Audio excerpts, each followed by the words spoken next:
Você já deve ter se perguntado, em algum momento da tua carreira acadêmica, onde é que você precisa colocar citações e em quais partes do texto você não precisa apresentar citações. Eu sou a Amália e no Pesquisa na Prática de hoje eu vou falar cada parte do texto que precisa ou não ter citações e como você escolhe as citações certas para o teu trabalho.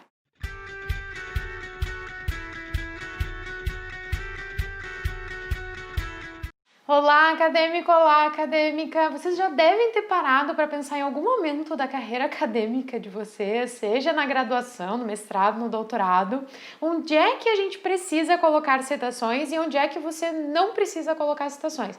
Eu te garanto que em algum momento você ouviu algum professor ou alguma professora falando assim: não, na introdução não precisa de citação, não, nas considerações finais você não precisa colocar citação, mas em tal parte precisa colocar citação ou não. Já ouviu, né? Tenho certeza que sim. Se você já ouviu algum comentário desses ou ficou em dúvidas em qual parte você precisa ou não colocar citações, coloca aqui nos comentários, eu gosto de saber o que as pessoas andam falando sobre onde colocar ou não colocar citações no trabalho acadêmico. E aproveita e já curte o nosso vídeo se você gostar e já se inscreve aqui no canal. Mas então, hoje eu vim falar cada parte do trabalho acadêmico e aonde precisa ir citações e onde não precisa ir citações. Muita gente se pergunta em quais partes do texto a gente precisa inserir citações e quais partes do texto não há essa necessidade. Aqui eu tô falando de citações, não necessariamente aquelas citações diretas, que você abre aspas e coloca a página. Eu também tô falando de citações indiretas. O que é? Você vai lá, você vai ler o artigo dos autores, você vai entender o que eles estão falando, você vai escrever com as suas palavras, e aí no final daquela frase ou daquele parágrafo, você abre parênteses e coloca o sobrenome dos autores daquele artigo, vírgula, o ano daquele artigo e fecha parênteses. Às vezes a gente precisa até colocar mais de um estudo, porque a gente está falando sobre vários estudos em uma mesma frase. Vou dar um exemplo. Alguns estudos têm aplicado métodos quantitativos para identificar tal fenômeno. Aí você abre parênteses, coloca 2, 3, 4, 5 exemplos de artigos científicos que aplicaram esse método quantitativo nesse fenômeno que você está estudando. Então, esse tipo de citação que eu estou falando aqui. E eu já ouvi muitas pessoas falando que professores ou professoras disseram que, por exemplo, na introdução não pode citações, ou nas considerações finais não pode citações, Deus o livre se colocar citações, e eu vejo muita crença, vamos dizer assim, muito diz que me diz que em relação a onde pode ir e aonde não pode ir citações. Então, antes de eu explicar quais partes do texto você precisa ou não colocar citações, eu vou explicar uma máxima que você tem que ter em mente. Por que a gente cita no trabalho? Você já parou para pensar? Por que a gente coloca uma citação no trabalho? É pra gente não se expor. O que eu quero dizer com isso? Toda vez que você coloca uma frase, uma afirmação no seu trabalho, quem tá lendo tá entendendo que é você que tá fazendo essa afirmação. E aí o que a gente faz? A gente traz autores, cita esses autores para eles nos darem apoio nesse argumento. Quer dizer, não sou eu que estou falando isso, é o fulano, o ciclano e o beltrano, são esses outros autores que já publicaram artigos científicos em revistas científicas de alto impacto que estão falando isso, não sou eu, são eles. Eles estão falando e eu estou trazendo isso para o meu trabalho. Então a gente tem que ter em mente que toda vez que a gente precisa colocar uma citação é para isso, é para você não colocar a gente chama de afirmação categórica. Digamos que no meu trabalho eu estou pesquisando sobre alunos que estudam à distância e qual é a facilidade ou a dificuldade desse aprendizado à distância. Então eu coloco lá uma frase no meu trabalho, dizendo assim: os alunos sempre têm dificuldade de aprender à distância, ponto. A pessoa que está lendo essa frase está entendendo que eu estou falando isso. Só que se eu estou apresentando isso num trabalho acadêmico, eu tenho que trazer provas disso, evidências disso, porque senão é só minha opinião. Como é que eu vou comprovar que os alunos sempre, olha a palavra, sempre vão ter dificuldade para aprender à distância? Quem está falando isso é a Amália? Se é a Amália, ela tem que trazer provas. Como é que os alunos sempre vão ter dificuldade? Isso é o que a gente chama de afirmação categórica. Se eu estou falando que os alunos sempre têm dificuldade de aprender à distância, eu tenho que trazer outros autores para afirmar isso comigo. Eu não posso afirmar isso sozinha, porque senão alguém da banca vai dizer assim: olha aqui, ó, tu colocou no teu trabalho isso, me prova Cadê as evidências? Tu fez um teste sobre isso? Tu fez uma pesquisa sobre isso? É isso que tu tá tentando responder? Cadê as evidências? Então eu trago autores, olha, fulano, ciclano, beltrano, esses autores apresentam resultados que demonstram que os alunos sempre vão ter dificuldade. Mas não necessariamente. O que eu quero dizer com isso? Talvez eu não precise colocar uma afirmação tão categórica assim. Eu posso dizer, a maioria dos alunos podem ter dificuldades de aprender à distância. Eu, Amália, sinceramente não acredito nisso, mas eu estou usando essa frase para poder te explicar o que é uma afirmação categórica. Então isso a gente tem que ter muito cuidado no texto do nosso trabalho. Toda vez que a gente afirma algo com imposição, quer dizer, sempre, com frequência, muitas vezes, a gente está afirmando algo com muita força. E se a gente não traz uma evidência, uma prova de que isso está acontecendo, alguém numa banca ou um revisor pode dizer assim, não, só um pouquinho, por que você está afirmando isso? Eu não concordo. Cadê as evidências? Onde estão os outros autores para te apoiar? Então, sempre há a possibilidade de alguém não concordar, porque se você não traz evidências ou se você não traz autores para te apoiar nessa afirmação, vira opinião. E a gente está falando aqui de trabalho acadêmico, a gente não está falando aqui de outros tipos de documentos que podem sim aceitar opiniões pessoais. Aqui a gente está falando de trabalho acadêmico. Dito isso, então, onde a gente precisa colocar citações no trabalho e onde não vai citações no trabalho? Vamos para a introdução. Vai ou não vai citações na introdução? A minha resposta é depende. Eu já ouvi professores falando que não pode de jeito nenhum colocar citações na introdução. Eu não vejo problema nenhum em colocar citações na introdução, desde que sejam as citações corretas. O que eu quero dizer com isso? Gente, o que vai na introdução de qualquer trabalho? Seja dissertação, seja tese, seja trabalho de conclusão de curso, seja artigo científico. Geralmente na introdução a gente precisa mostrar o que a gente chama de gap teórico. O que é isso? É a lacuna que o teu trabalho tenta preencher.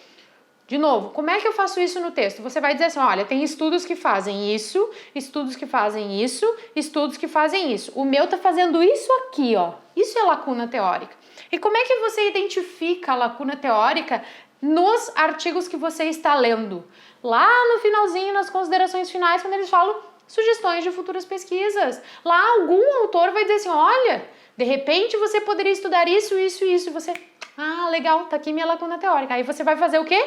Trazer esse autor para o teu texto, trazer esse trabalho para o seu texto, citar esse autor lá na introdução, ou esses autores, esse estudo lá na introdução, porque ele vai te ajudar a reforçar, a justificar a importância do teu trabalho na introdução. E aí outro cuidado que a gente tem que ter, que isso acontece direto, eu vejo com muita frequência isso acontecer. Na introdução, tome o cuidado de fazer citações recentes. Eu não posso colocar lá na minha lacuna teórica um trabalho que foi publicado há 20 anos atrás. Será que em 20 anos ninguém pesquisou isso? Duvido, né? Então tenha muito cuidado para trazer essas citações na tua introdução, que elas sejam recentes. E recentes aqui a gente está falando dos últimos 2 anos, últimos 5 anos, tá? Então, geralmente na introdução a gente traz citações, traz autores para te ajudar a reforçar o teu gap teórico, a tua justificativa, a relevância do teu trabalho. Na revisão de literatura, aí senta o braço, citação e citação e citação. Aqui você tem que trazer todos os autores que você leu, tem que abranger o máximo que você conseguir nessa revisão de literatura para trazer as definições, os conceitos, os modelos, as concepções, as variáveis, tudo que você puder definir, que você puder trazer a definição na revisão de literatura, fica à vontade. Pode trazer todas as citações que você achar necessária para te apoiar nesse teu argumento e que você, de novo, não esteja afirmando sozinho. Não é você apresentando a definição, você está trazendo outros autores para te ajudar. E mais, você até pode propor uma definição se a literatura de repente ainda não propôs, mas apresenta outras definições que estejam relacionadas e aí lá no último parágrafo, este trabalho entende tal concepção ou tal conceito dessa forma, ou apresenta tal definição com base nisso. Entende? Vai ser quase conclusão da tua revisão de literatura. Mas na revisão de literatura pode ficar à vontade, para trazer bastante citações. A maioria dos trabalhos, dos artigos, dos estudos que você leu durante toda a tua pesquisa é aqui na revisão de literatura que eles vão estar. No capítulo de método, você vai ter algumas citações, provavelmente de autores relacionados a método. Para quê? Para te ajudar a justificar as tuas escolhas no método. O que isso quer dizer? Se eu estou fazendo uma pesquisa qualitativa, por que eu estou fazendo uma pesquisa qualitativa? Bom, você tem que trazer um autor que fale sobre pesquisa qualitativa. E aí, de novo, eu reforço aqui. Não quer dizer que você precisa explicar o início da revisão do método qualitativo, quantitativo. Não. É por que a tua pesquisa é qualitativa? Por que a tua pesquisa é quantitativa? Então, traz o autor que fala de pesquisa qualitativa ou quantitativa, traz o autor que fala sobre entrevistas ou fala survey ou algum outro modelo estatístico, enfim, traz os caras do método, traz os estudos do método para fazer essa relação com a tua pesquisa. Olha, entrevista é isso, eu vou fazer entrevista por causa disso.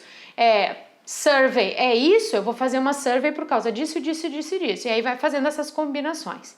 No capítulo de resultados, se você resolver fazer o capítulo de resultados e de discussões separado, eu já falei sobre o que é método, resultados e discussões aqui no nosso canal. Vou deixar o cardzinho aqui.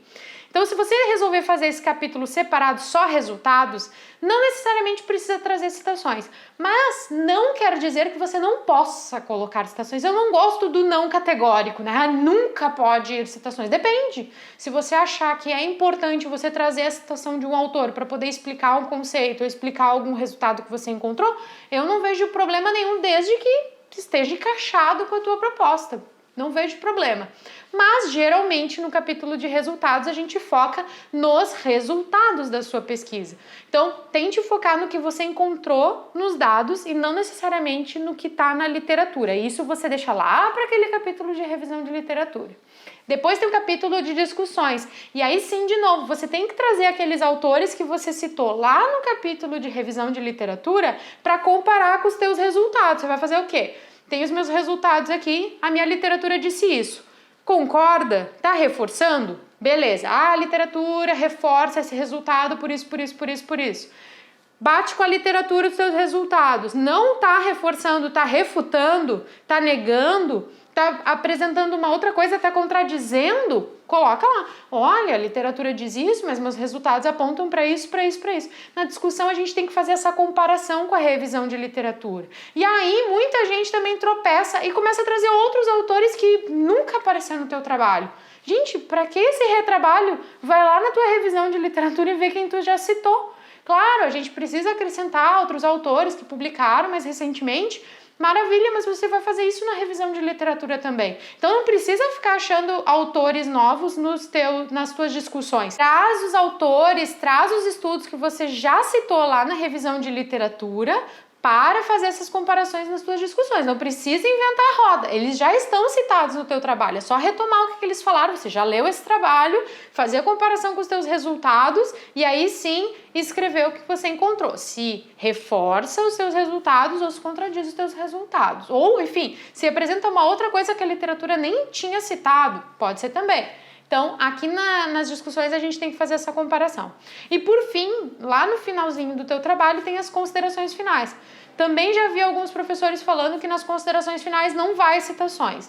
Eu, de novo, eu não gosto de ser categórica. Depende. Pode ser que seja interessante você apresentar uma citação ou trazer um outro autor. Olha, fulano de tal apresentou isso, mas, né, nesse artigo aqui a gente apresentou isso, isso e isso. Então, assim, pode ser interessante você trazer alguma citação nas considerações finais. Eu não concordo com essa ideia de não, aqui não pode. Mas considerações finais geralmente é um espaço onde o autor está mais livre para escrever o que ele realmente entendeu de tudo aquilo, quais são as limitações do trabalho dele, quais são as sugestões de futuras pesquisas. Então você fica um pouco mais livre ali para colocar a tua mão, né, ou, enfim, a tua posição em relação a tudo que você escreveu antes.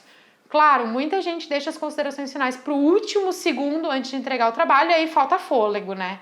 E aí acaba não colocando a mão ali, né, colocando o seu posicionamento no texto. Mas, se você tiver um tempinho a mais para trabalhar nas considerações finais, fique à vontade, então você vai ter uma liberdade maior de poder, então, se posicionar e colocar o que o que os resultados podem contribuir para a literatura, o que os resultados podem contribuir para a prática e fazer sugestões de futuras pesquisas e novas possibilidades para os pesquisadores. Espero que vocês tenham gostado dessas dicas, então, de onde colocar citações no seu trabalho, que agora fique mais claro para você aonde vai ficar cada citação e onde é importante você, então, colocar citações no seu trabalho e onde não necessariamente você precisa colocar citações ou você pode colocar um pouquinho menos de citações. Se você gostou desse vídeo, então, dá uma curtida aqui, isso nos ajuda a crescer o nosso canal. E a gente se encontra no próximo vídeo. Até!